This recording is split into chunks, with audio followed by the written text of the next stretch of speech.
Assalamu alaikum guys. In this video we'll learn two different ways to stop validation after first fail in Laravel. And as we can see here, I have this simple store product request and I ask for name and properties name is required. I have here 3 or 4 rules, and as we can see, name required must be string, at least 3 characters, and must start with A, right?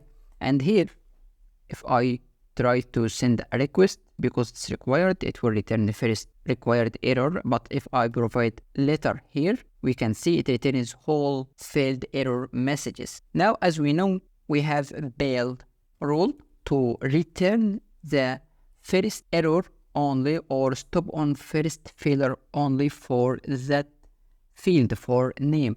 So instead of returning whole validation errors, it will return and stop after first error only. So now if I send the request again, I will see the first fail. Even if I provide something like this, I will face another error, which is must start with A, right? But if you want to disable all rules for other fields also on first failure, we can use this property here, stop on first failure, and set it to true, right?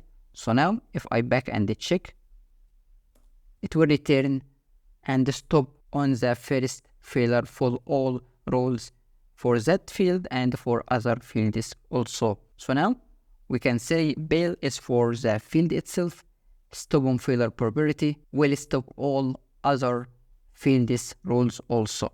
Here is how to stop validation on first failure in 2 ways. If you find it useful, support me by clicking on like and subscribe. See you next videos.